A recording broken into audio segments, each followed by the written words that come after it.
Hi, everyone, and welcome to the virtual event, Myanmar in 2021, Navigating Reform, Recovery, and RCEP, organized by the Myanmar-Hong Kong Chamber of Commerce and Industry, the MHKCCI. I'm Thompson Chow, Chief Reporter and Associate Editor of the Myanmar Times, and your panel chair today. First of all, a big thanks to our supporting organization, the Hong Kong Trade Development Council, the HKTDC, and our event partner, the Myanmar Times. The HKTDC will be organizing the Asian Financial Forum next week on January the 18th and 19th to provide a platform for leaders in government, finance, and business to exchange insights, ideas, and investment opportunities. In addition, the Myanmar Times has recently launched a mobile app for our readers, offering both free content and premium content for paid users. So please download the app and try it out. We're very delighted to have almost 200 people joining us today via Zoom. And the attendee list I just saw includes people from Japan, Hong Kong, Bangkok, and of course in Yangon and Myanmar. I will introduce our expert panel of speakers a bit later in today's event. But without further ado, may I introduce Shirley Ng of the HKTDC and also the Chamber's Secretary General to give her keynote speech. Shirley, please. Thank you, Thompson. Distinguished guests, ladies and gentlemen, good afternoon. It is my great pleasure joining today's webinar organized by the Myanmar-Hong Kong Chamber of Commerce and Industry, given the timeliness, relevancy, and importance of the subject matter. 2020 was an unusual and challenging year. COVID-19 severely slowed economic activities around the world, and Southeast Asia was no exception, with its GDP estimated to contract by 4.2%. But as they say, with every challenge comes opportunity. COVID-19 has accelerated the digital transformation and the adoption of AI and big data, not to mention fundamentally changing the supply chains and consumer behavior. We now begin 2021 with hope that the vaccine will be effective and their rollout will be successful, that a sense of normalcy and sustainable stability would return to the global markets. Mass vaccination should still be some time away. However, meaning stimulus to safeguard economic resiliency are still very much needed, and governments have responded by introducing a raft of measures to alleviate the impact and to support the business over the past year. The long-awaited Regional Comprehensive Economic Partnership signed last November is another step in the right direction. The 10 ASEAN nations and 5 ASEAN dialogue partners, including Australia, China, Japan, New Zealand, and South Korea, form the world's largest trade bloc today, covering a market of 2.2 billion people, with a combined GDP of US 26.2 trillion, representing nearly 28% of global trade. That makes it bigger than both the United States, Mexico-Canada agreement and the European Union. The RCEP agreement will come into effect 60 days after a minimum of 6 ASEAN member states and 3 non-ASEAN member states have ratified it. This could be as early as the second half of 2021. It will eliminate import tariffs on most industrial products progressively over the next 20 years, in accordance with which member countries' schedule of tariff commitments. With its rules of origins reflecting the modern production process and logistics arrangements, intra-bloc movement of goods will become easier, transforming the region's supply chain. RCEP also delivered the improved market access, beyond that provided by existing FTAs for services exporters and investors in some RCEP markets. When it comes into trade in services, member countries, including Cambodia, China, Laos, Myanmar, New Zealand, the Philippines, Thailand, and Vietnam have offered a positive listing of schedule, while the rest of the members' countries have made services offers on a negative list basis, where the market will be fully open for RCEP participation apart from the restrictions specified in the list. Overall, at least 65% of the services sectors will be fully open for foreign investors, with commitment to raise the ceiling for foreign shareholding limits in various industries. RCEP also includes chapters on intellectual property, e-commerce, competition, small and medium enterprises, economic and technical cooperation, and government procurement. Of course, the actual impact will depend on the schedule and the effectiveness of the implementation. But the RCEP is nevertheless a positive signal to the market. In fact, the Hong Kong business community is looking to strengthen their economic ties with ASEAN countries. And Myanmar, where Hong Kong has long been one of the top foreign investors, especially in areas of energy, infrastructure, and manufacturing, is a natural destination. The Hong Kong Trade Development Council conducted a trade survey in June 2020 and found that 25% of the surveyed company had already established a presence in ASEAN, with market diversification, identifiable market demand, and broadening the revenue streams as the major reasons. In times of uncertainties, border closures and rigid lockdowns, risk mitigation is at a premium, and relying solely on one or two major markets is not advisable. Hence, the majority of the respondents of our survey cited the need to diversify as the #1 reason for their ASEAN strategies. Another key motivation is that growing income, urbanization, and a rising middle class in the region are changing consumer spending habits, from the basic necessities to discretionary consumption and shopping experiences. As witnessed in the past decade, Hong Kong has seen a strong growth in trade with both mainland China and ASEAN, which respectively accounted for 51.5% and 12.8% of Hong Kong's total trade in the first 10 months of 2020. Hong Kong and ASEAN also signed a free trade agreement in 2017 and is well positioned as a gateway for business between mainland China and ASEAN.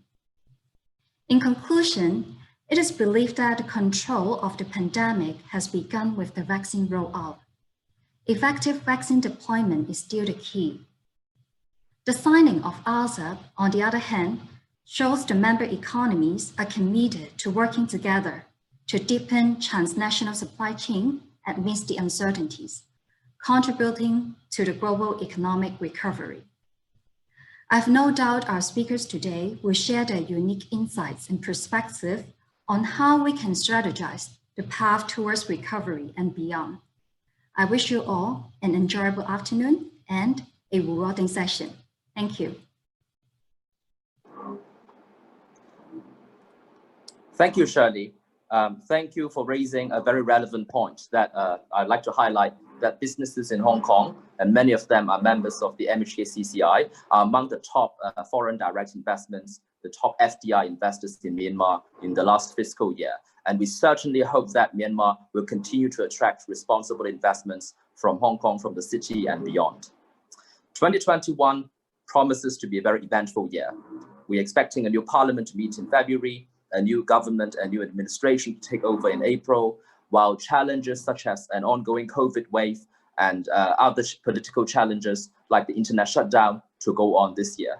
Meanwhile, we're also expecting a number of key market reforms and economic policies. So now I'll pass the stage to Ko-jo Sutet, digital editor of the Myanmar Times, to brief us what we should expect this year and look at what is in store for us. Ko-jo was involved in covering the election year of 2020, as well as continually the whole COVID development in Myanmar and a number of key economic reforms. So Ko-jo, the stage is yours. Thank you very much, Thompson, and thank you to the Myanmar Hong Kong Chamber of Commerce for inviting me. And I'd like to say good afternoon to all the audience tuning in from around the world. Let me just share my screen.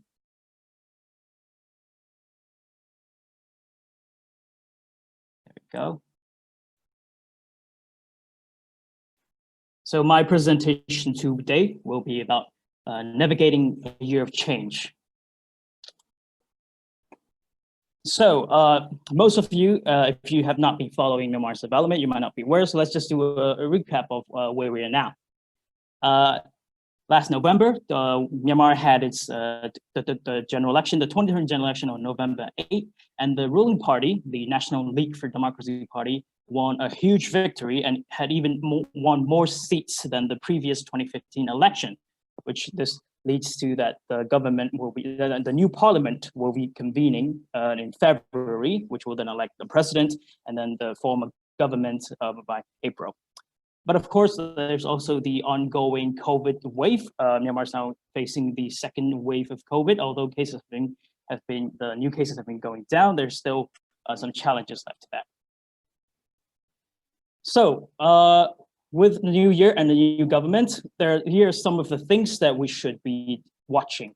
And first of all would be the civil-military relations. There are news that the military commander-in-chief, Mayon Lai, Senior General, would be retiring, as it will be his retirement age. So it will be something interesting to see how these relationship between the government and possibly a new general plays. Next, with the conflict, that would be the ongoing peace process. Myanmar is still holding talks on the peace progress, and this is something that we'll be watching out. And of course, the third point is the Chinese foreign minister, Wang Yi, visited this week, and there's the question of whether Myanmar will be continuing Chinese mega projects such as the China-Myanmar Economic Corridor. And the fourth point is the threat of losing the EU market access. That would be the Everything But Arms initiative. And if Myanmar does not show improvement in the human rights records, there's a threat of losing this special program. And of course, this ties down to the final point, the Rohingya crisis, and Myanmar is still facing an ongoing case at the International Court of Justice in The Hague.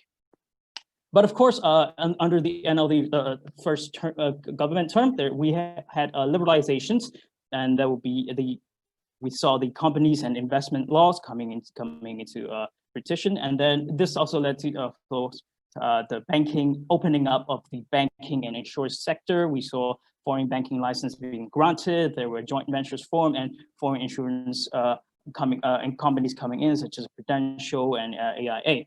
And also the education sector opened up. This also allowed the international schools, such as Myanmar Strategic Holdings international schools, to open up. Also the retail and wholesale sector open up, which we saw coming in of Metro Myanmar and Japan's Aeon.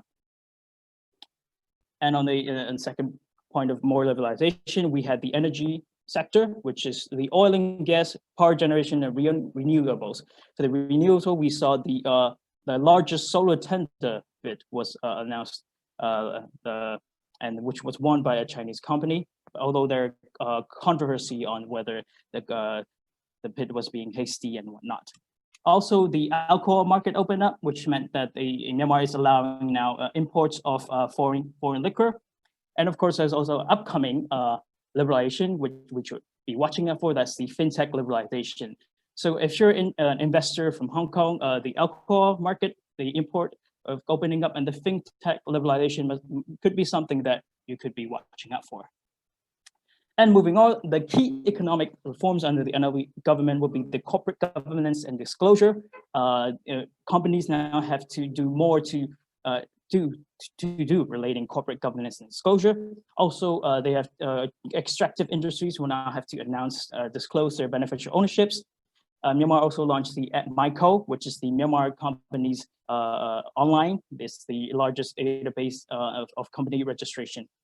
Also, the anti-corruption drive, which under the end of the government, the Anti-Corruption Commission was empowered to give them more power to do investigation. Moving on, the electricity tariffs. Myanmar, the government increased electricity tariffs. It was praised as a brave move. Also, some upcoming reforms that we should be watching, that would be the land law and then the tax reform. of course, it's not all joy and jolly. There's also challenges that businesses should be watching out for. The first one would be the digital censorship. This is the internet blackout, the internet shutdown in Rakhine and Chin State. It is the longest internet access shutdown in the world, and there's also websites being asked to block by the government. This has put international companies such as Telenor, CDC, Frontier in a difficult position. Telenor has put out statements saying that they do not support the government's decision, but they have to abide by it. Also, the government has announced a tax amnesty to give more freeway, but then this led to a risk of money laundering, and then the FATF, the Financial Action Task Force in Paris, put Myanmar on the gray list. Also, the government has allowing car import permits for government staff as a reward. This move was criticized by the business chambers here, as it could saying that it could affect the car market. Also, the reputational risks with military businesses. This is one of the problem that businesses here have to take into account with being linked to the Myanmar militaries. And we've seen businesses such as the Marks, H&M, Spirit, cutting ties with businesses, military businesses. And then we also have Kirin being criticized for their continued tie with the military-owned businesses. Okay, so with COVID, of course, the government is also doing plans and planning out to recover, and they are now drafting the Myanmar Economic Resilience and Reform Plan. According to the leaked document seen by John Liu from Myanmar Times, there are many plans in way. We have the tax reduction, tax reform, but the most important thing that investors should be looking out for is the legislation of e-commerce regulations, and then the foreign investments for fintech. And this is also something that investors could be looking out for, is the this 2020 report. This is the corporate transparency report by the Myanmar Center for Responsible Business and IVA. Overall, companies, the information disclosure from companies have improved, and private companies are leading in corporate disclosure. However, state-owned enterprises and military firms are lagging behind. So here you can see the evolution of the corporate transparency in Myanmar enterprises between 2018 and 2020. If you look at 2018, if you look at 2018, 2019, 2020, the above average scores are in 18%, but if you look at the no score bar, it has actually decreased, which means shows that companies, more and more companies are disclosing. And here's just the top 5 or the top 30, but the top 5 for the 2020 Bundesrat report would be UAB Bank, CityMart Holdings, Shuidang, Yoma, and the First Myanmar Investment Public Group. Another index that the businesses should also look at for is the Myanmar Business Environment Index 2020. This is the Ease of Doing report by the Asia Foundation. And Yangon, Sagaing, Bago, and Naypyidaw have been the best, has the best environments to do business, the report finds. And there are also improvements in the economic governance, except for just one decline in the business environment dimension, which is law and order. Overall, businesses operating here are optimistic to be working in Myanmar. And I would like to conclude my presentation with a speech State Councilor Aung San Suu Kyi said at the Myanmar Korean Industrial Complex. It's that we must continue investing in creating infrastructures, and we must work hard to create sustainable and all-inclusive green economy. And that will be the end of my presentation. Thank you very much. I will pass the floor to Thompson. Thank you, Ko-jo. It's very helpful that now you've provided the overall the overview of what's going on politically, economically, and in terms of the business environment. I think what the Pinterest 2020, the latest corporate transparency index report from the Myanmar Center for Responsible Business and EVA is a very helpful indicator of the level of disclosure and transparency in Myanmar. And as the chamber, I'm very excited to say, I'm very delighted to say that the top 5 of this year's Panellists report: UAB Bank, Citymart, Shui Town, Yoma Bank, and FMI. Some of them are our chamber members. So congratulations to the top performers this year. And I certainly hope that for those who have yet to make up to the top 20 or 30 could try and work hard for the 2022 Panellists report. So now that with Kojo presenting and summing up what we expect, what things to watch, and what investors should look out for this year, I would like to introduce our panel of expert speakers today. With us today are Peter Brimble, Senior Technical Advisor of the NAR Facility, Sam Gladman, the founder of Koshway Ventures, which it manages and which is in charge of the brand Zingo, Josh Tat, Senior Associate of Allen & Overy, the law firm, and Takaaki Yabe, Taka, Deputy Managing Director of Dyson Myanmar. So perhaps we can just start off with the first question for Peter. Peter, your agency, the NAR Facility, has supported several businesses outside Yangon. I mean, many Hong Kong investors invest in Yangon, but also some of them, for example, V-Power also runs projects outside Yangon. And including the NAR Facility, I mean, we understand that you've supported a chili factory in Sagaing, an elephant food yam processing plant in Chin State, in northern Myanmar, and a pig stud farm in Kayah State. Given what you know, how has COVID-19 affected these businesses generally? Thanks, Thompson, and thanks to the Myanmar-Hong Kong Chamber of Commerce and Industry for the invite to share ideas today.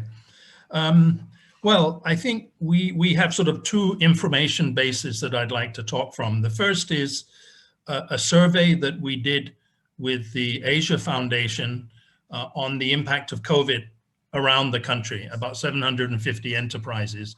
We did the first survey April to May, just as COVID was taking off, and we did the second September to October, just as the second wave was proceeding. And I guess we were able to compare the results from those 2 surveys just to see how businesses were feeling. When we went round in September to October, we did find that more factories had closed down, 36% of businesses, in fact, which was up from about 28% in April to May. However, we also found that businesses generally saw their future as being brighter, with roughly 30% believing that COVID-19 poses no risk to their survival. And this was after they saw the beginning of the second wave, whereas in April to May, only 12% didn't see that issue. So as people became more familiar with the way that the crisis was playing out, they became more confident as to how things would go forward. I mean, in terms of government policies, it's interesting that fewer than 10% of the 750 businesses actually benefited directly from government support. In the second survey, we found that more people were aware of the policies that were implemented by the CERP, the COVID-19 Economic Relief Plan, but very few really took advantage of it. Even the major policy, which was the working capital loan that was issued for 100 billion chats, even there, many of the companies upcountry, many of the small medium enterprises faced significant challenges in accessing those loans. And so still not much of an active role from the government yet, despite the very ambitious policies outlined, as we can talk, and as Kojo mentioned, from the hopefully emerging soon MERRP. In terms of our own grantees, I think we can almost feel a bit proud that one of the things that we feel strongly is that enterprises that are entrepreneurial, that have good management, that have concerns about their suppliers, have some aspects of inclusive business, I think tended to do less badly as a result of the crisis. The kind of things our operations recorded during the crisis, it's hard for the technical teams to travel and monitor the farmers, especially if they're far away, or to bring in specialists to service the factory. One of our projects is in an island in southern Rakhine. They have to fly everything, and when the flights aren't going, they clearly can't get things in. Certain products face limited demand. Other products faced greater demand. Our colleague from Sagaing producing chili actually found his output went up, and he was able to export across the border to China and Thailand and actually increase his sales, including actually in Yangon. Generally, we found lockdown and safety rules kind of make factories less productive in general. You need to purchase health, masks and hygiene facilities and hand sanitizer and so on. But the main thing would be that it makes it difficult to open the factory. You can only have limited number of workers and so on. But I think come October, November, people became familiar with how to handle it. And I think that's why our findings were somewhat more positive as time passed by. So I think that's, we focus in Dana a lot on MSMEs, and most MSMEs are upcountry away from Yangon, away from Mandalay. Most businesses in Myanmar are MSMEs, 95%. And so looking at that and how the COVID-19 situation handles them would be a key element that we need to think about. Thompson. Thank you, Peter. It's good to know that the grantees are faring better than most of the other businesses. We'll come back to COVID-19 later. I know that Tucker and Sam, each of them run a business here. So later they'll talk about the actual impact on their operations. But I want to turn to Josh first. I think one thing that's not going to go away after COVID is, as Josh's presentation said, some of the politics, particularly in reference to the ongoing trial in The Hague and the UN fact-finding mission. So Josh, you're a lawyer, you're very active in Myanmar, helping companies to do business here. Since the 2019 Pintisa report, there have been news coverage and campaigns demonstrating the importance of due diligence and accountability for those who want to do business in Myanmar, and the need for ongoing further reforms. Can you talk us through how the laws in Myanmar governing corporate disclosure and governance have improved in the last couple of years? Sure. Can you hear me okay? Great. Yeah, in terms of the law reforms on the corporate governance and corporate matters aspect, I think the Myanmar has come a long way. If you look back 2017-18, when before the Companies Act or the Companies Law has come in, and looking at it now as to how much information that you're able to find on DICA's online system, and as well as the legal framework being there that you could actually use in due diligencing the companies. So, for example, you know exactly how corporate authorization should work under the law by reading the company's law, and whether the decisions have been properly made or how the decisions are to be made, and whether the constitutional, as in the company's constitution, as well as the company's laws have been complied with in making these decisions. Now, there are now clear laws as to what they should be and what the process is. And you are able to then look at the company's records and diligence what they have done and how they've reached the decisions quite clearly. Of course, there are still a few gaps in terms of practice, in terms of timing, in terms of the level of reliance that you could get from sort of looking at DICA's records. But nevertheless, I'd see that as a huge sort of progress that the government has made in that respect, and a lot of the credits go to DICA, the team at the DICA, and the leadership there. The other aspect would be the director's duties. Again, before then, we had a very sketchy, sort of very a basic sort of director's duties principles in the law, but now that's been developed quite thoroughly in the new companies law.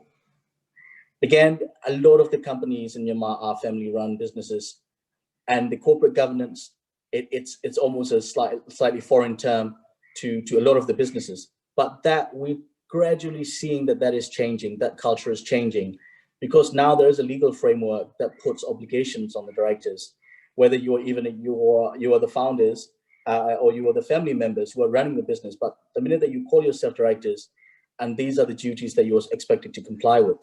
So at least when you're going through the legal due diligence, you're looking at it and saying, well, actually, what are the areas here that the companies have been doing that we could actually look at it against the law and diligence properly. And also, there's some level of expectation that the directors will adhere to the legal duties in the law. So in that respect, I'd say, from that perspective, corporate governance and the ability to diligence has come a long way. I mean, there are areas where still there are challenges. For example, court searches for lawyers.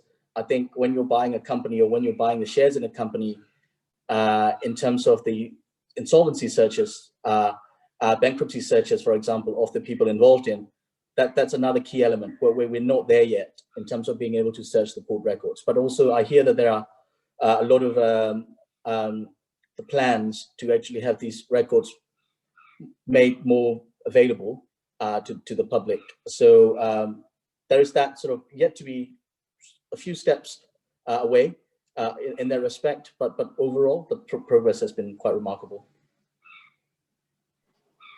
Thank you, Josh. Thank you. I'll turn, it's good that you briefed us overall about how corporate governance in terms of on a policy and legal level has changed. And another area of policy reform which has been quite active, but perhaps not many media headlines have touched upon is the changes in the logistics sector in Myanmar. So Taka, you are perhaps the best person in the panel to address this, given that you run a warehouse in Chilawa, the Japanese-backed special economic zone.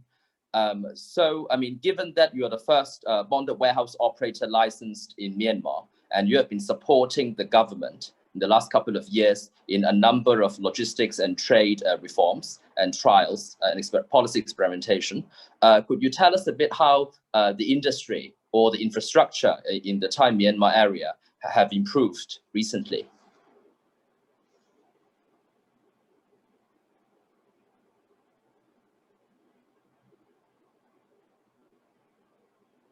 Taka, can you hear us? Sorry, yes, I can hear you. Yes, Thompson. Thank you, Thompson. Yeah. So yes, to answer the question, I would like to pick two main points, one on policies and the other on infrastructure. So on policies, I would say that there's been reforms in policies, such as bonded warehousing, as you said, Thompson, earlier. Bonded warehouse is an essential tool that promotes regional trade, both export and import. And basically what it does for the importer and exporter is to save on cost and delivery time. Because Myanmar still has a relatively high import tariff on a lot of commodities, bonded warehousing has helped the local importers by allowing them to defer the payment of duties and so protecting their cash flow. From the foreign suppliers' point of view, it has allowed them to keep an inventory in Myanmar without having to set up a local company in Myanmar, which makes it a faster and cheaper option to penetrate into the Myanmar market. I would also say that with a recent reform in the liquor industry, which now allows foreign liquor to be imported, bonded warehouse would play a key role in supporting this industry. And secondly, on infrastructure, I would say that there's been an improvement in soft infrastructure with the government trying to digitalize a lot of the processes. One of the main improvements came from the automated customs clearance system called MAC system, which was introduced in 2016, donated by the Japanese government. And this has really shortened the customs clearance time from 4 to 5 days to about 2 days. This new system has changed the custom procedure from the tedious paper-based manual declaration to a simpler paperless and online declaration. And as for the hard infrastructure, there's been a lot of development as well. There have been 3 new ports built in Tilawa, TMIT, Wilmar, and IBTT ports. Also, the existing port in Tilawa has expanded its capacity to cater for the trade increase in the coming years. Also, there are now dry ports in Yosaji in Yangon as well, which opened in 2019. It will connect Lower Myanmar and Upper Myanmar with railways, streamlining trade flows and decreasing logistics costs. And yes, the roads have been upgraded with investments coming in from overseas too. For instance, the East-West Economic Corridor connecting Myanmar and Thailand, the road that connects Yangon and Myawaddy used to take, I think, around 18 hours. But now that the dirt roads have been upgraded to paved roads, the travel time has almost halved. There will be more work done on these corridor by JICA and ADB to get rid of its last bottlenecks like Giant Karaway Bridge. In connection to this, second Friendship Bridge, Myawaddy border, which links Myawaddy to Mesod, is now operating, which contribute to solving congestion issues at the border. So in summary, I would say that there have been many changes to modernize policies and infrastructure in recent years in order to prepare and cater for the trade increase forecasted in the coming years. Thompson. Thank you, Taka. Well, it's good that to hear all the reforms happening between Thailand and Myanmar, and in that area in logistics and trade. I'll also perhaps add a point that there are lots of Hong Kong investors in Thailand. So hopefully improved connectivity and infrastructure between the two countries would also help draw those Hong Kong investors and other foreign investors already in Thailand to think about expanding and putting the money in the Myanmar market. We have an equally enterprising entrepreneur with us as well, apart from Taka today. That is Sam. Sam, you are a serial entrepreneur. I mean, you have founded another enterprise in Myanmar before the latest brand, creating the latest brand, Zingo. Can you tell us a bit more about your brand, purpose, and what attracted you to the Myanmar market? Sure, and thanks, Thompson, for the invitation to speak. I came to Myanmar back in 2013, straight out of grad school, for the same reason that most people came at that time. It was seen as a very, very high potential place. I wanted to begin my career somewhere exciting. I had been here in 2007 for the first time, so sort of felt like I had a strong affinity. I also felt and continue to feel that Myanmar has a somewhat undeveloped consumer market, and there's a lack of Myanmar-focused innovations in the consumer product space, i.e. products that are really designed to solve the need of Myanmar consumers. Our business, Zingo, is a consumer healthcare company, and we aim to improve the quality of life of beetle chewers in Myanmar and ultimately across the region. And for those who don't know much about betel nut, it's a traditional stimulant that's used all across the region, gives a mild high, but causes very severe health effects. It's one of the largest causes of cancer in Myanmar and the region, and also causes severe inflammation, sensitivity, and staining in the mouth. We designed in Europe a range of chewing gums and other oral care products that are designed to reduce some of the negative impacts of beetle chewing, sensitivity, staining, inflammation, and also ultimately to substitute the effects from chewing beetle. Products are designed to show highly significant effects in just 14 days. Our chewing gum, for example, is priced at 250 kyat. So that's about 18 US cents per day. And we design them very much with the Myanmar consumer in mind. We're very much focused on serving lower and middle income consumers, which I mean, clearly is the largest market as a percentage of the population right now, and our products are very much designed to be affordable for those consumers. We've been selling in the market now. We launched early 2019, so we've been selling for about 2 years. Thank you, Sam. Please stay. I think the next question would be relevant for you and Taka. I want to bring back to what Peter talked at the start of the panel discussion about the impact of COVID-19. So Sam and Tucker, both of you run an actual business on the ground in the country. Perhaps Sam can start first and followed by Tucker. Can you talk us through how COVID-19 and all the restrictions last year affected the operations for you and how you sought to navigate the difficulties? Sure. I tried to sort of divide the challenges into 3 categories. I think there were, for a business, there were practical challenges, i.e. Government implemented lockdowns. We have a network of about 10,000 micro retailers, small shops. They were forced to close since September officially. Then there's the kind of behavioral challenges or changes, changes in consumer behavior driven by lower spending power, fear, less desire for self-improvement. I mean, people generally use more bad things when times are tough. And then our retailers, for example, like pharmacies, started only investing in PPE for quite a while. And then the third category is kind of like management and ethical challenges, which is kind of, which I think was a real issue at the first wave, which is to what extent can you force your team to go into the market or be in the office when the risks of COVID are really high. In general, we saw that our team and our customers being slightly calmer in the second wave and a more desire to keep going, but it was a real issue in the first wave.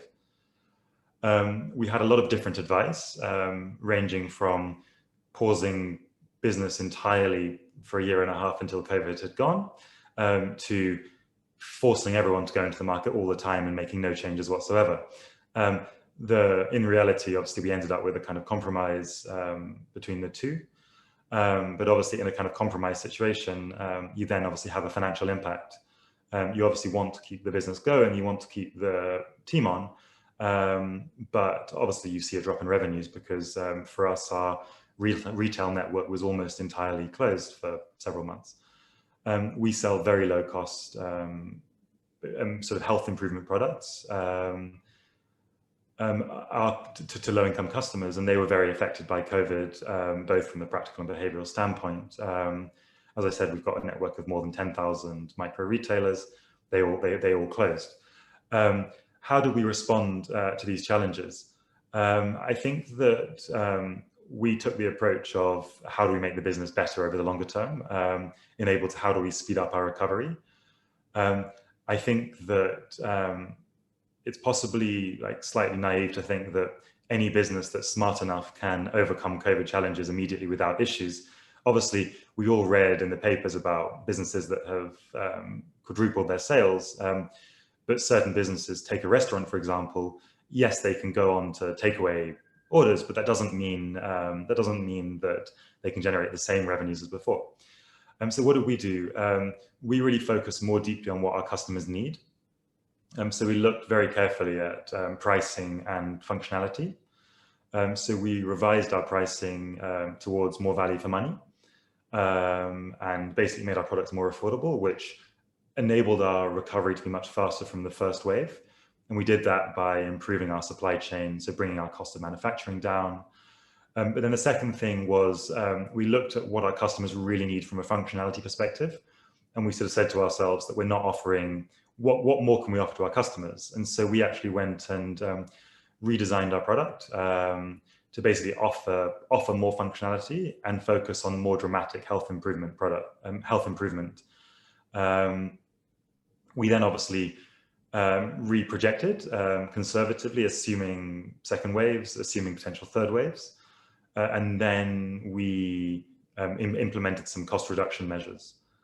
From my perspective, when there are these very tight shutdowns, it was better to be quite aggressive in reducing costs. But at the same time, it was important to get a balance between preserving cash and also damaging what you've built. And obviously, whilst teams are very understanding of the challenges, you also need to respect that people's jobs and people's livelihoods and kind of team motivation. So that was pretty important to us. I think that perhaps the biggest mistake we made was hoping that there wouldn't be a bad second wave. but also the initial, I suppose, the initial panic before when the first wave kind of came and not knowing how to respond. Thank you, Sam. Tucker, perhaps you can also chip in how COVID has affected your operations. I mean, like Sam's business, yours is also difficult. I mean, it's impossible for you to move everything online, given that you manage truck drivers and lots of cargoes coming in and there cross-border and within the country. So Tucker, how did you navigate the difficulties and the lockdown measures? Yes, Thompson. Yes, with COVID in 2020, for us in logistics industry, we encountered a lot of issues. But let me share with you 3 main issues that we experienced since the first wave in April. So the first point I would say is that it was quite difficult for us to run a business here in Myanmar because some of the authorities weren't very kind of efficient in announcing the regulations, and when they did, without delayed detailed explanations. During the first wave, the instructions for businesses to shut down were announced 1 day before they were enforced, and the details of which industries could continue operations and which industries had to be closed were not mentioned either. So this obviously led to a huge confusion between us and the staff, and also led to a lot of disruption within our team, as well as with the customers. And to do with related to logistics,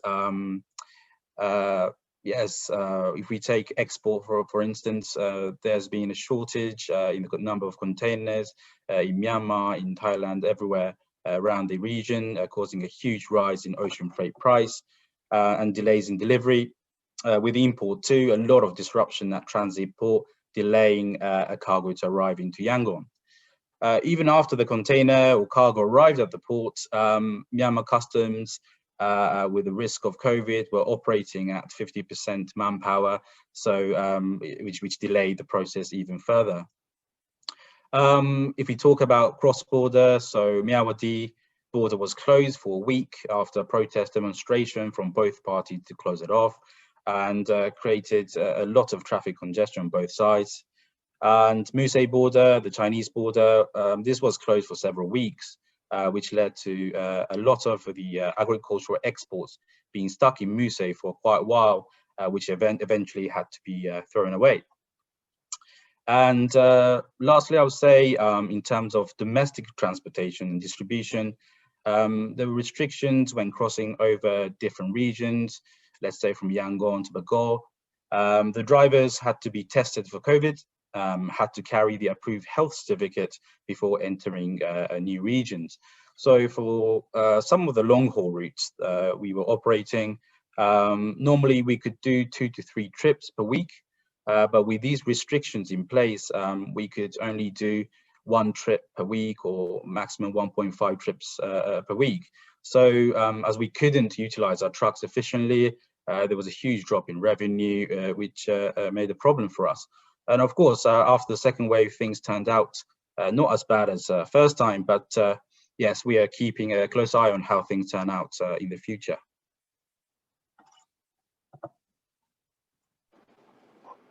Thank you, Tucker. I mean, I think part of what people talk about in terms of COVID, apart from the disruptions and both the temporary and the long-term impact it has on operations, is how it's also changed the rules and the ways of doing business. So I think the next question, Peter, and after that I will go towards Sam, can look at. I mean, previously in some of our previous panels, we already talked about how the pandemic has shifted some of the market trends. And I think one thing we talked a lot about is things going online, digitization of services, of commerce, and also of government services. Peter, can you talk to us a bit about how you see, beyond just digitization, how do you see the market trends because of COVID shifting? And what are the opportunities there are for businesses, and what are the challenges for Myanmar companies to recover from the COVID damage? Yeah, thanks, Thompson. I kind of see six sort of key trends. I think overall in the world, it's going to be a mixed economic recovery. So recovery bouncing back is going to be uneven by location and by sector. Probably the gap between strong and weak firms will widen. The challenge of the government to implement the recovery package, Taka kind of alluded to certain issues of implementation, which are very, very true. And in the COVID economic response plan, economic relief plan, it had a lot of ambitious ideas, it had a lot of areas, and to some extent, the question really will be is, can the economic recovery plan, the MERP, which hopefully should be released soon, can that pick up the momentum driven by the CERP and really deepen reforms and support for business in general and MSMEs in particular? And I think I remain moderately optimistic because I think the team behind the MERP is quite visionary and forward-looking. But if you go into deeply, you will find that it wasn't really consulted that much with other government agencies, and certainly the gap between the health management team and the business management team not cooperating. And Taka is exactly right. When the initial close down order goes out Sunday night, 8 o'clock for Monday morning, what do people do about their workers? And it's really quite a challenge. The second key challenge, I think, or key trend is that we will have a bit of a less footloose world. And for Myanmar, that will have tremendous impact on the way the tourism sector in particular, which is obviously very badly hit, and how evolving tourism offerings will move forward. And I think domestic tourism, high value added ecotourism, there are some tremendous opportunities, but there are also going to be challenges to keep that going. I call the next one the social impact creating awareness of COVID-19.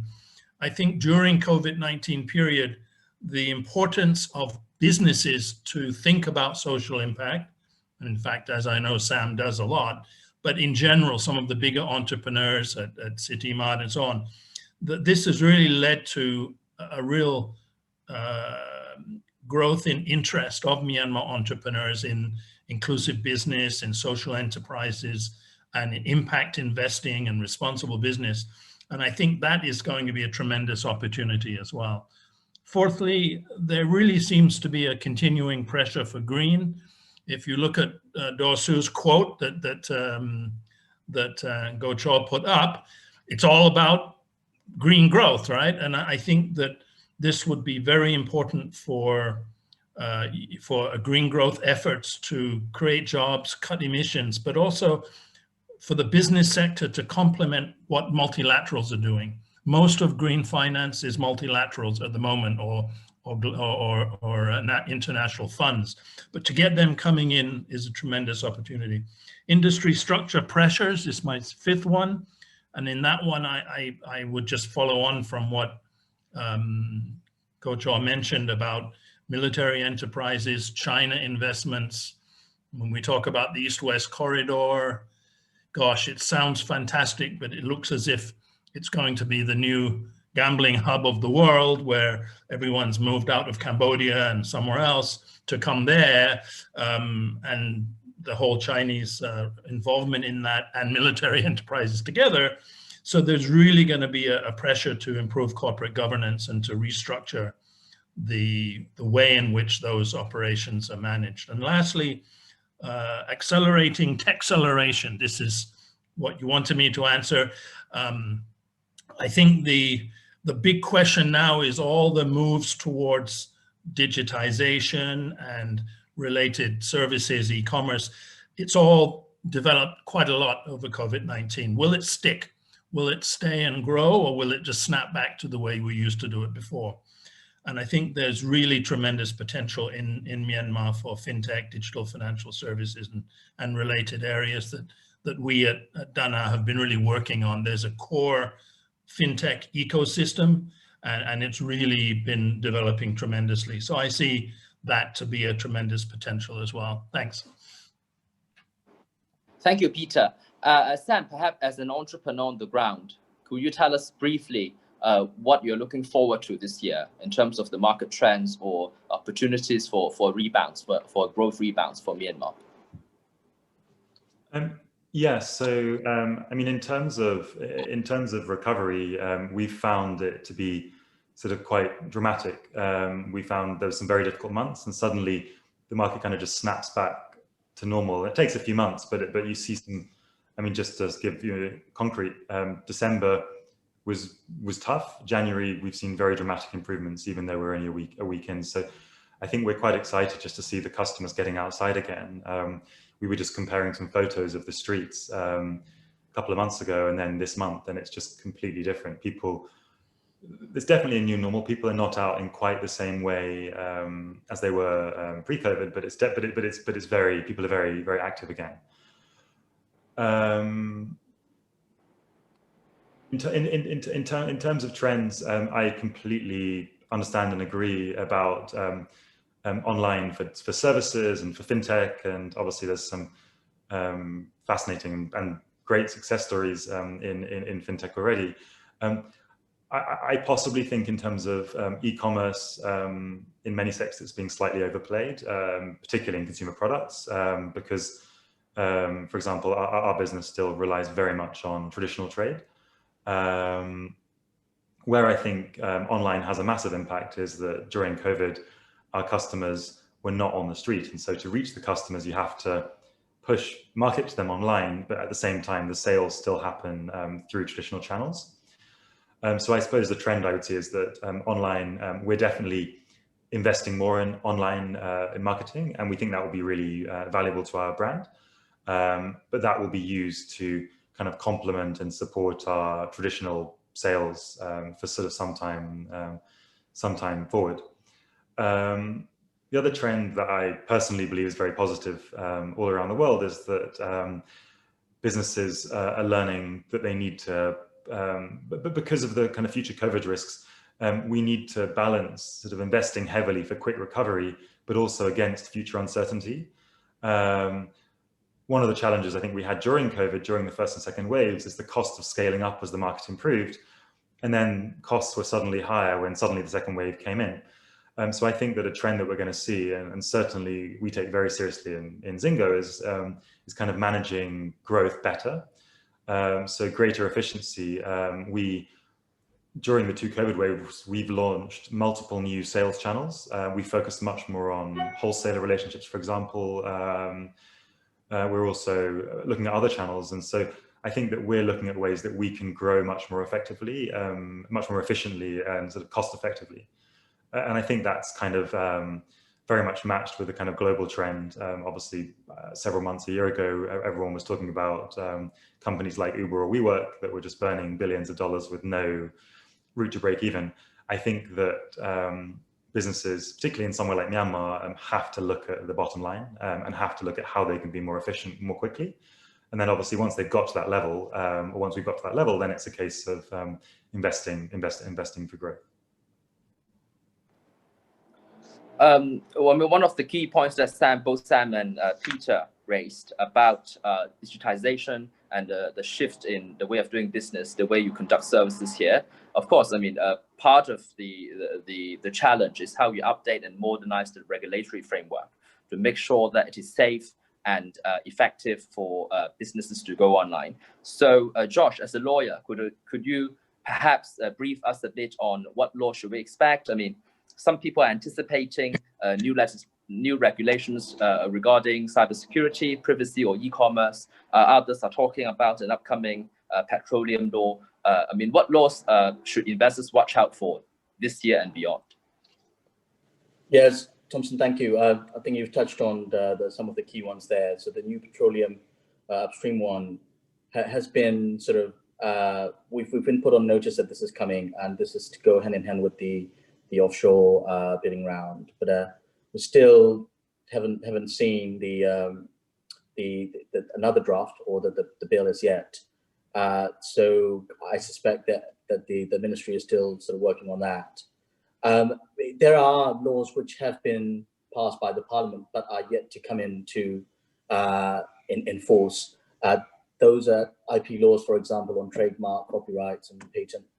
They have been passed, but still the implementing agencies is working, as we understand it, to get these sort of, into force.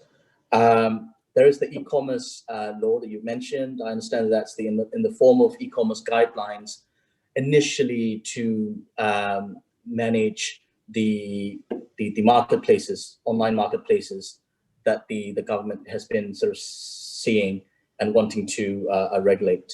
So, and also to provide a safe space for the consumers.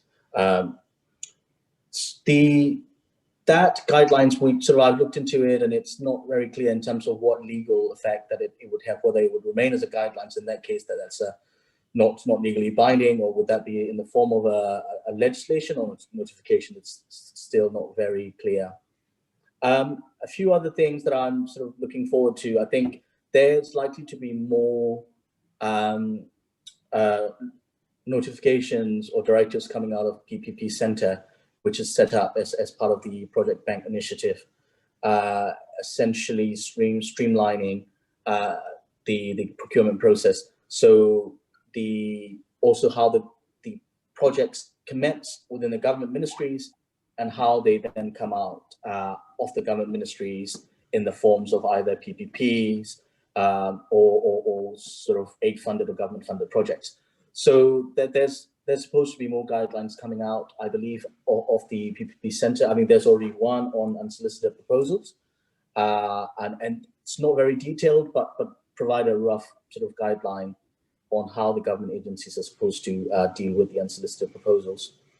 So, and this also ties in with the whole Project Bank initiative, that it would be good to see that gaining momentum and being used as a sort of a central tool for people to look at the progress on the projects, or the workings of the government agencies, and where each project is at, and what type of investment that the government is looking for. So if that sort of kicks off this year, then that's good, positive news for the investors. I think that's sort of on my list. I mean, there are sort of a bit more long-term projects, and I know that the UNDP, MCRB are looking into sort of land reforms, land law reforms, for example. I think that's sort of still early days in terms of they've just had one consultation a month or so ago in terms of identify what the issues are with the land laws, but that's going to be an ongoing process, given quite a lot of difficulties and complexities involved with the Myanmar laws on land. Thank you, Josh. Just a quick note, in a few minutes' time, we'll open up the floor for questions from the audience. There are already quite a number of questions coming in. So whoever's zooming in right now, if you are interested, please type your questions in the Q&A section. We won't be looking at the chat box. So if you have a question, please key in and submit your question via the Q&A function in the Zoom chat. I mean, Josh talked just now, gave us an overview of the key laws related to investors that we should be expecting in the next couple of years. Another policy or another government decision that a couple of businesses have asked me is about the new SEZs. The government has always been trying to push ahead the Dawei SEZ, which is a lot bigger in landmass and ambition than the existing Tilawa SEZ in Southeast Yangon. So that hasn't succeeded so far, but more recently, Japan has indicated its willingness to finance Dawei SEZ. And just around half a year ago, the union government also announced, Wu Dangchun, the Minister of Investments, also announced the intention to set up a special economic zone in Mon State. So Taka, given that you have been involved in Tilawa, the SEZ, for a couple of years, could you tell us what lessons can Tilawa offer in order for the likes of Mon or Dawei SEZ to succeed in future?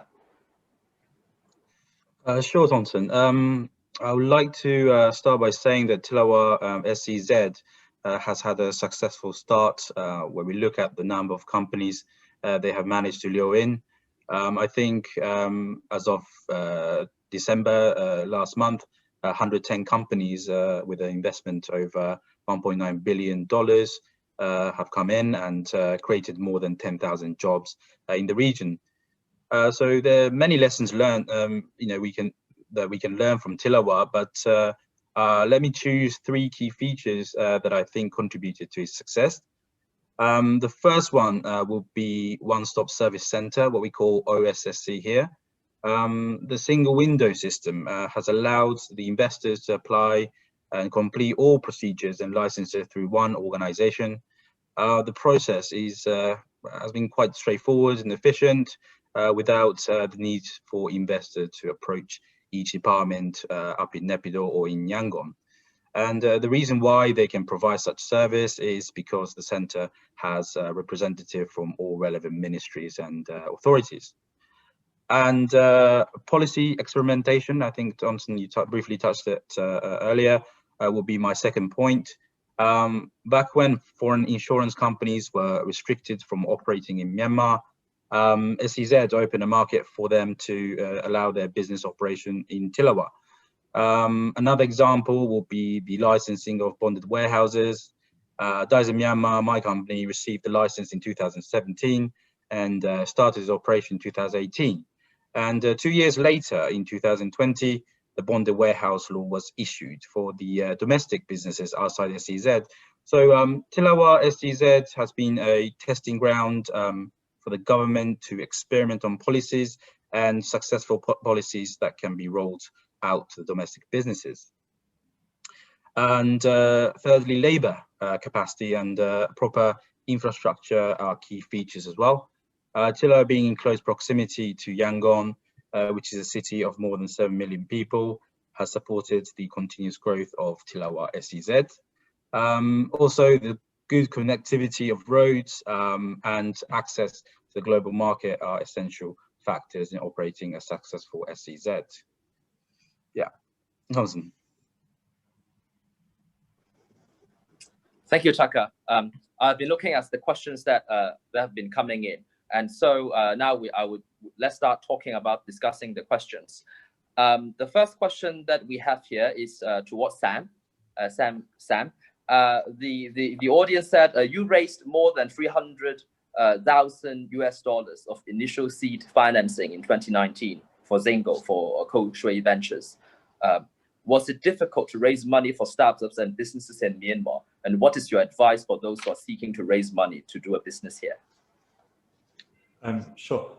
So, I mean, in terms of fundraising, there are some really, really good, very supportive early stage funds on the ground.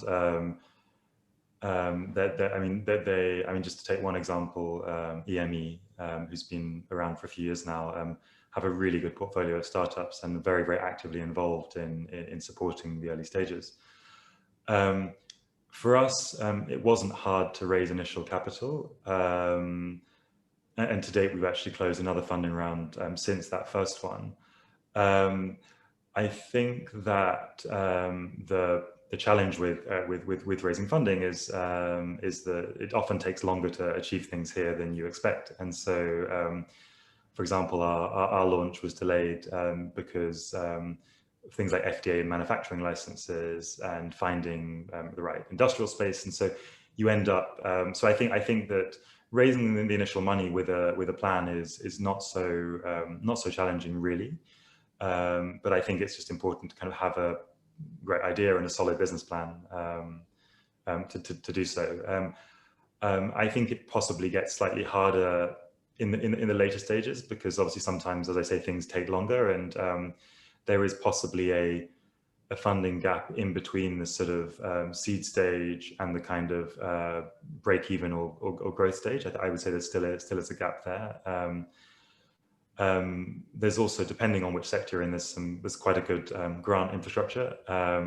We haven't received grant funding, and I think that we've sort of slightly fallen between eligibility, but I think we're working on that, and that's sort of in our minds. So no, I would be quite optimistic about the ability to raise funds, and certainly it was not an issue for us to kind of get started. Great. The next question we have, and could all the speakers from now on be brief in your answers, because we have quite a number of questions to go through, and we have around 20 minutes before the event concludes. Next question is for Peter. The question here is about, it's been reported in local media that part of the MERRP, the Myanmar Economic Resilience and Recovery Plan, would involve the liberalization of fintech investments. In particularly, it would allow, and is set to allow, foreign investments to take ownership of fintech and to operate without any significant limitations. And so the question here is, Peter, how do you see this policy, and how does it open up the market, and why is it significant for investors from abroad? Well, I think the idea would be just to try to make the fintech market a little bit freer than it is. But at the moment, many of the fintechs that we're working with are foreign-owned companies. Unless you're getting into a licensed activity, for example, we're supporting one insurtech company that has to get certain government approvals, but the ownership is not a restriction there. And the challenge there has been unclear instructions from the government about what they need to do in order to do their business. So I think it's sort of part of the overall financial sector liberalization. And I have read the MERRP draft, and I didn't quite see that written down explicitly, but I will have a look going further. What we think is the issue in fintech is not so much government restrictions so far, but issues like allowing sandboxes for people to experiment with different technologies, different approaches. And that's where we want to put raise awareness among the central bank and the Ministry of Finance to move forward in that direction. But we'd be very happy if anybody listening is interested. We are moving now to set up a sort of a fintech communications platform and gather all these ideas and work forward on that. Thank you. Thank you, Peter. The next question, of course, Josh is the one who's talking about new policy and new laws. Josh, the reader, the audience here, asked about, he's trying to ask the Regional Comprehensive Economic Partnership, and in particular, how does this RCEP, the RCEP, is set to change the regulatory environment for the Myanmar market, and what should foreign and local businesses pay attention to? Yeah, sure. The RCEP, sort of to begin with, it's still early days for Myanmar. That's how I'd see it, because each individual member state or each individual country will need to ratify it to be bound. And I understand that there is some sort of time allowance given to countries like Myanmar, who are far less developed than some other countries in the group. So there will be some time, but nevertheless, there would be some pressure on the government to really get the house in order, if you like, from having more developed or better implemented legal frameworks. So, for example, I mean, one key area is that we could see that would need to be paid attention to would be the competition law front, antitrust implementing agencies. So the Competition Commission here, will need to be in a position to bring the country forward in terms of its antitrust knowledge and practices, so that actually, when the integration does happen, that it could happen it could sink in a meaningful way.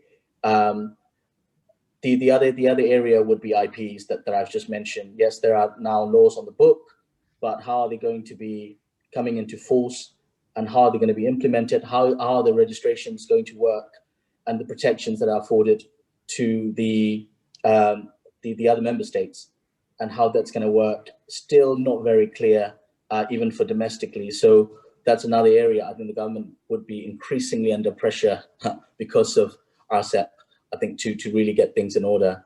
The other initiative would be, the other area would be the public procurement process. I think there is a lot of sort of encouragement and also the requirements with regards to the transparency in the public procurement process. Again, the project bank would be could be a good start in terms of streamlining how governments actually does its procurement, but needs to go further than that in terms of having this as an established practice that the investors and the other countries can look to as the key procurement sort of tool. And that coupled with the required sort of legislative frameworks to give effect to these measures, I think would be on the government over the next, sort of however sort of many years that they have until the integration.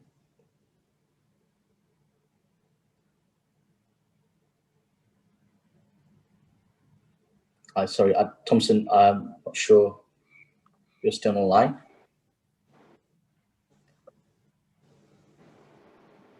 Sorry, I lost the connection just now. Oh, I see you guys.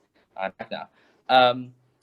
Well, the next question is for Tucker. It's a bit related to RCEP, but in a different angle. Instead of RCEP, the question here is about how do you see the East-West economic corridor backed by Japan, linking Thailand and ASEAN up with Myanmar, and with a particular focus on the from Thai via Myawaddy up to Yangon and beyond.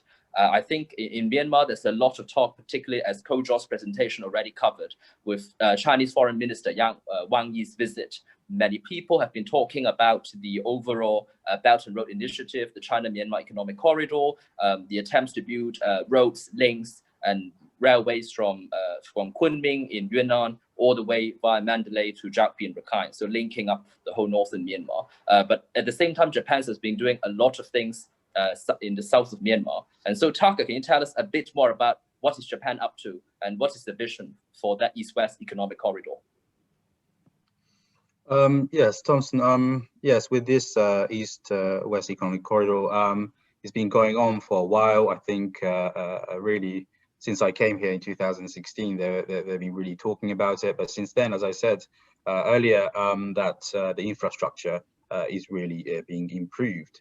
And I think the main challenges we have, in increasing the connectivity between these two countries is to do with CBTA agreement, the cross-border trade agreement that is made between ASEAN countries. So at the moment, when we do trade between these two countries, a lot of the cargo is arriving at the border, and it's being transloaded by labor from one truck to the other. So what we are trying to do here in Myanmar and Thailand is to try and to actually reduce this transshipment cost, to reduce the transshipment time by changing it from this manual labor cargo transloading tedious way to a container transportation, or another one would be free flow of trucks from Myanmar to Thai and vice versa. And by doing so, as I said earlier, it will reduce cost, it will reduce the time, and it will be a lot of benefits for the buyers and sellers between these countries. And of course, there's a lot of Japanese, as you said, the Hong Kong investors in Bangkok, in Chonburi, in Thailand. So with this economic corridor being improved in the next few years, it should really improve the trade between these two countries. Thank you, Tucker. Oh, wow. The next question is a bit more challenging. Well, I'll read it out, and if any of you want to tackle it, please go ahead. This is the question from Arthur Xuan Tun, a fresh graduate in strategic studies. He wants to ask regarding the impact of civil-military relations on Myanmar's economy and business affairs. And he asked, as military-owned or aligned businesses are quite prominent in the Myanmar economy, do you believe that the shift in civil-military relations on the official level would have any impact on the economy in Myanmar? So would any one of you want to tackle this? But if not, I would just quickly chip in. I mean, I think what I've heard so far, I mean, it remains to be seen what would happen really in terms of the civil-military relations, in terms of the constitutional reform, in terms of, as Kojo's presentation already covered, the expected retirement of Senior General Min Aung Hlaing. One thing I would say, though, is I think some of the investors and officials I've spoken to are aware of the implications if some of the military generals move into the civilian government and they will be in charge of the private sector development. And if those individuals are involved or are implicated in some international legal cases, such as The Hague, then I think this is something that international investors are very much watching very closely, because some of them are quite concerned about the reputational risks and associated risks. I think, but moving forward, another question is from Jessica Kine. She asks, and perhaps Peter or Josh, you can take this, is about companies and the listing. She asked, why do we think that launching a second-tier exchange for listings could stimulate more companies to go public when even the current index, the Yangon Stock Exchange, is suffering from low turnover and poor involvement and low participation levels? She also added that will it not make more sense to broadly overhaul the current criteria and make it more accommodative for prospective listers to broaden the overall market here? Peter or Josh, would you have something to add about how the YSX should move forward? Well, yes, actually, I agree with the statement. I think it would be very helpful to examine carefully what the issue is with the existing exchange before opening a small exchange. I actually took the first company public on the Thai market for alternative investment, the Thai second-tier exchange, back in 2001. And it was really tough. It took probably 8 or so more years after us to get somebody else to list. And so I think it's not the right time personally to, or at least anyway, we need to look carefully at the existing SET regulations and see how they could be improved and maybe move ahead that way rather than jumping into a second exchange. But Josh, I don't know how you feel about that from a legal point of view. No, I agree with that. I think it's sort of time to really reflect and then see what's gone right and what's gone wrong, rather than sort of rushing into anything else, I would have thought. By the way, actually, Thompson, I was just joking a little bit.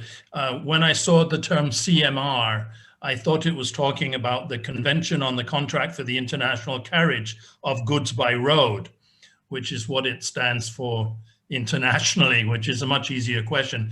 And just to follow on from Taka's great comment, we are actually, under our project, a group called ITC, is pushing hard on the trailer issue at the border with Thailand and Myanmar. And it's crazy that it takes this long. I mean, it's been talked about like so obvious for a long time, and maybe that can be something coming out of COVID, that at least it finally has a more sensible option there, Takan. I can check with Charles. I'm talking with ITC tomorrow, and clearly that will be a massive thing, as well as the bonded warehouse work that we've been working on. And thanks for your role in that. But that seems to be a big COVID success too. Thanks. Great. The next question, I think Josh would be best placed to answer. The question here, he asked, Josh, you are perhaps involved in energy deals and policies, building on the success in electrification in recent years in Myanmar, as well as reflecting on the recent controversies, including the solar tender. What are the prospects for the energy market this year?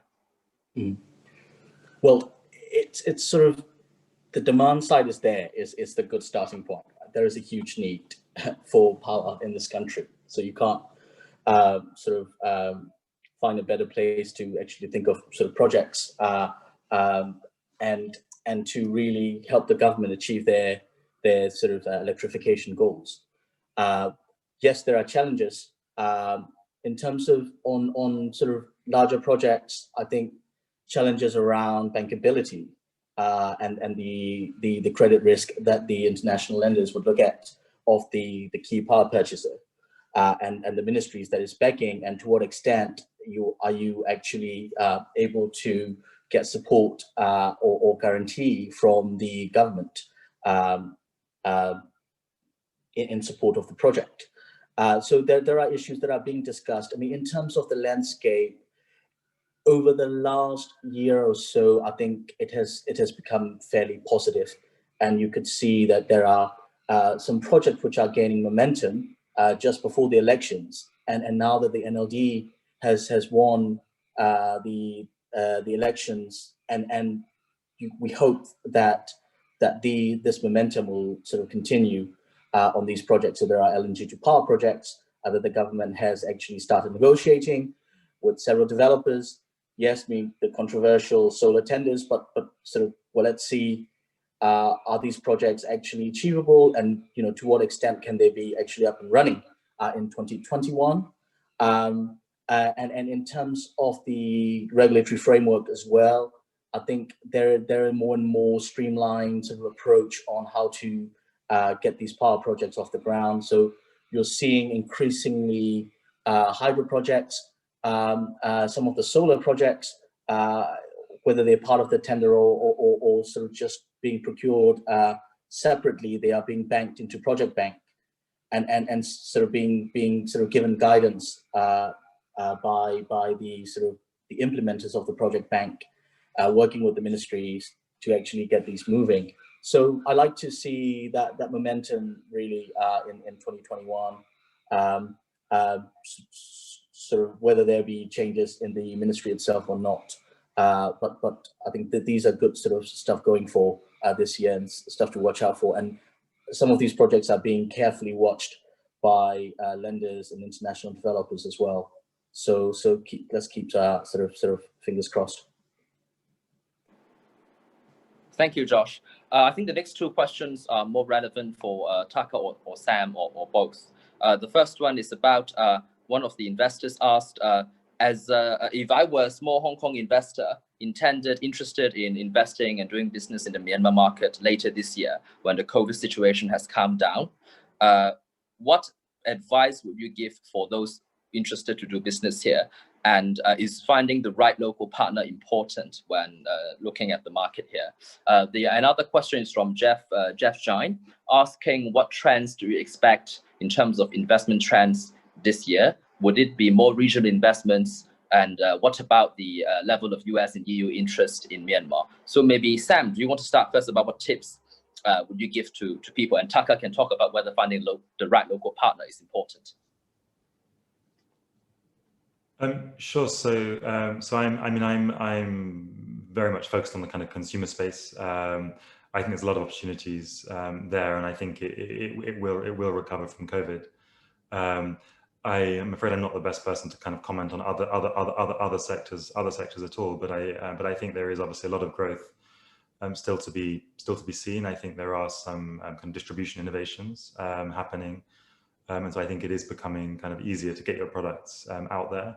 And I would just I think have a sort of realistic time frame in terms of looking for kind of return on investment. I don't think 3-year investments into Myanmar make sense. I think you need to be looking at sort of 5, 7, 10 years. I mean, and if you're willing to take that kind of time frame, and then I think there's some great opportunities. Yeah, I think that's probably all I've got to say on that one.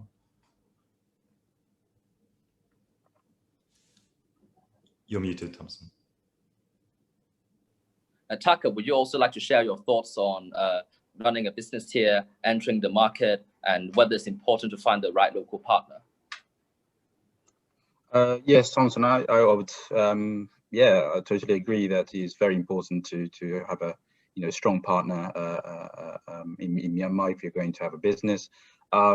Since I came to Myanmar in 2016, I've seen so many joint ventures going well and some not going so well. So it really is about finding a partner who has a similar vision and allows you to invest in what you really want to do. But for us, we are registered as a SEZ company under SEZ law, which allows us to invest 100% of our own shares into our company.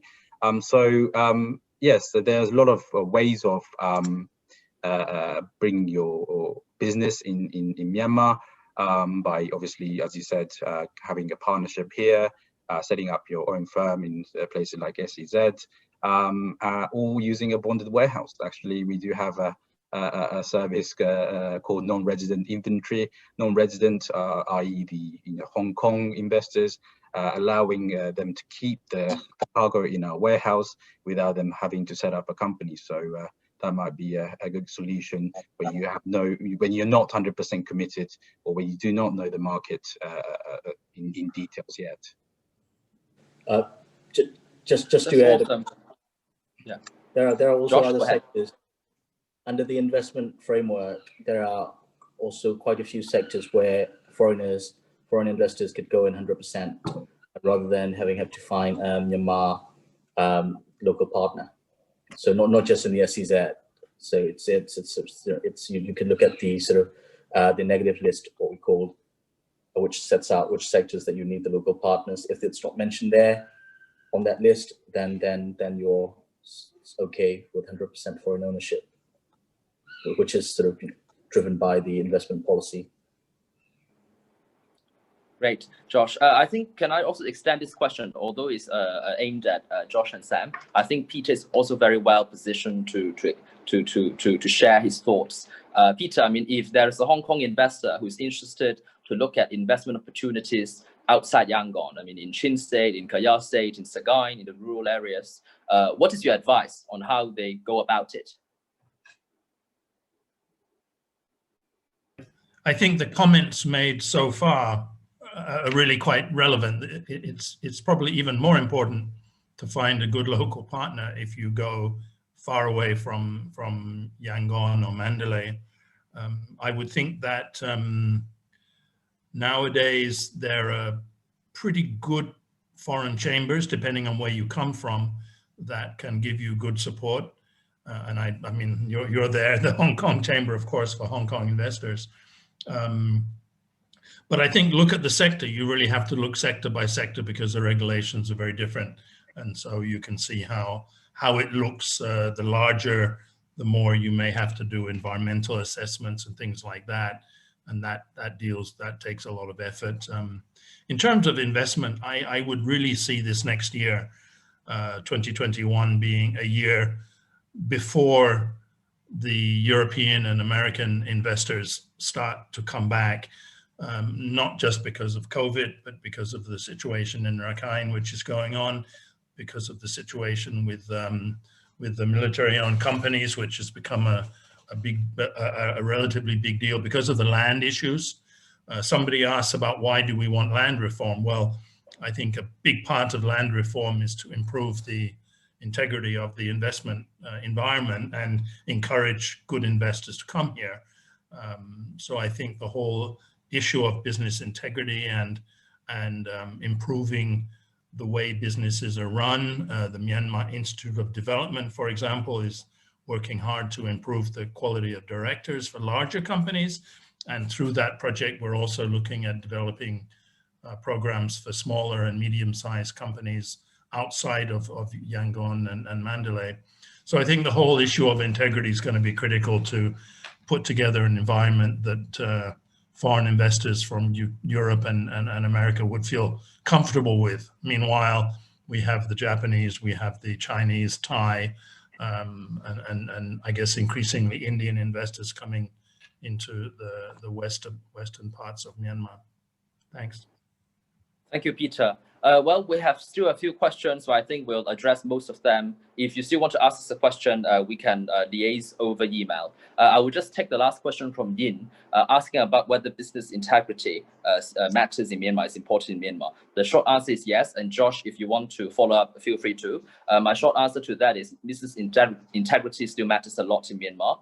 And I think the best way for you to read it is to know more about the subject is to go to the a new business handbook, a handbook for Myanmar businesses in terms of business integrity, published by the Anti-Corruption Commission, the MHKCCI, the UNDP, and the MCRB last July, which covers what businesses in Myanmar should pay attention to, ranging from effective policy level, how to evaluate exposure to corruption, to how do you look at what detailed measures there are for high-risk areas.